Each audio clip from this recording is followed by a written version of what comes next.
Kepada Tuan Nik Nazmi, kalau dilihat ini antara ruang yang banyak digunakan oleh pimpinan-pimpinan pembangkang ataupun parti-parti pembangkang untuk menyuarakan apakah yang perlu diperbaiki.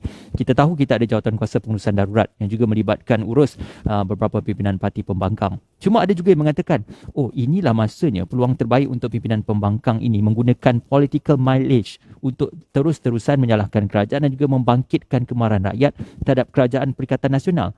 Apakah itu benar bahawasanya inilah kesempatan yang diambil oleh pimpinan pembangkang untuk terus menyalahkan PN? Okey, bagi saya, walaupun mungkin pandangan popular ialah merasakan bagi orang politik itu perkara paling mudah lah untuk dibuat. Tapi yakin dan percayalah, tiap-tiap hari saya sendiri, kita akan tengok bilangan kes tu dan yalah, kalau boleh kita dengan harapan, kita pun manusia, makna kita ada keluarga, anak saya pun kalau boleh nak pergi sekolah, nak berada di luar. Tak payah cerita lagi lah pasal pergi parlimen, itu cerita lain. Tapi sekurang-kurangnya tentang untuk mengadakan kehidupan seperti biasa. Dan kita meletakkan itu sebagai perkara yang paling penting. Dan sebab itu kita ambil peluang sebelum ini, tahun lepas sebelum pembentangan belanjawan 2021, kita sambut tawaran ataupun jemputan daripada Menteri Kewangan Tengku Zafrul untuk mengadakan pertemuan dan memberikan pandangan kepada pihak kerajaan sebelum pembentangan belanjawan. Kita juga turut serta dalam jawatan kuasa darurat yang telah dibentuk. Tapi pada masa yang sama, mau tidak mau sebagai parti pembangkang, kita juga memainkan peranan. Kalau tidak di dalam parlimen pun, di dalam ruang-ruang yang ada, untuk memberi teguran, pandangan mahupun kritikan kepada kerajaan.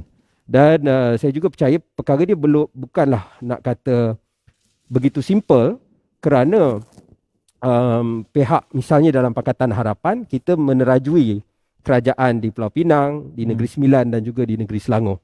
Jadi maksud kita pun ada orang akan menilai kita. Maknanya kita tidak hanya boleh bercakap dan mengkritik. Kalau kita betul-betul parti pembangkang di semua peringkat, mungkin mudah nak memain blame game.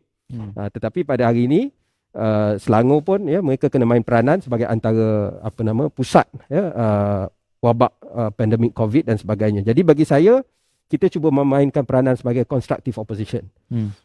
Tetapi kita akan menegur lah, dan kita tidak akan kita akan memainkan peranan kita untuk membuat teguran tersebut. Saya cuba nak bagi contoh dalam gesaan kita untuk membuka parlimen. Sebab antara alasan dibuat COVID ini ialah untuk menurunkan dibuat darurat ini ialah untuk menurunkan COVID. Tetapi kita lihat kes COVID telah meningkat lebih 100%. Cuma yang kita nak tekankan ialah sekiranya parlimen dibuka, dan ini telah disuarakan sendiri oleh Ketua Pembangkang Datuk Seri Anwar, telah disuarakan sendiri oleh pimpinan pembangkang yang lain, bahawa kita tidak akan jadikan usul undi percaya sebagai agenda utama. Sebab mungkin itu yang jadi kebimbangan kerajaan dan sebagainya, tetapi mungkin kita kena bicara tentang isu-isu yang lebih mustahak bagaimana nak tangani COVID. Dan saya nak itu bawa janji PKR Tuan? Ada public record telah dinyatakan oleh Datuk Seri Anwar dan juga YB Lim Guan Eng, public statement mereka. Makna benda tu bukanlah menjadi keutamaan sekiranya parlimen dipanggil. Tetapi kedua, yang kita juga sebut ialah keperluan untuk kita berjumpa mengadakan parlimen ini ialah keperluan untuk mengambil tindakan ekonomi. Sebagaimana yang disebut tadi, kenapa setengah rakyat misalnya, sebenarnya banyak daripada rakyat di negara kita, mereka bekerja di sektor informal. Mereka penjaja, mereka peniaga. Mereka tidak ada kerja tetap, yang ada gaji dan sebagainya. Jadi mereka kena juga keluar cari makan. Dalam situasi itu, hari ini kita nampak masih banyak ruang yang boleh diperbaiki. Misalnya,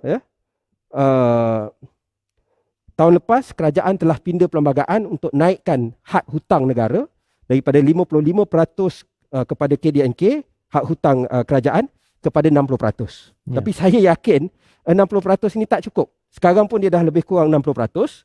Dan kita tengok, yalah macam misalnya baru ni perutusan Perdana Menteri, ramai nantikan satu langkah baru. Kalau kita tengok tentang PKP 1.0, banyak waktu tu subsidi kerja, bantuan sara hidup yang dipertingkatkan, dan macam-macam lah ya Makcik Kiah dapat pada waktu tu.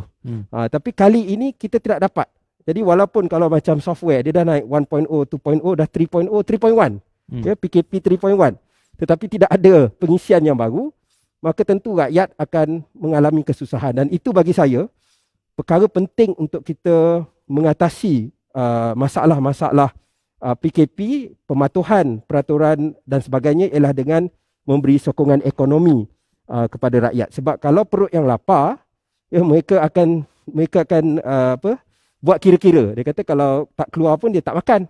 Kalau pergi makan mungkin dia kena COVID. Jadi itu satu dilema yang kita tak mahu letak di atas bahu rakyat kita.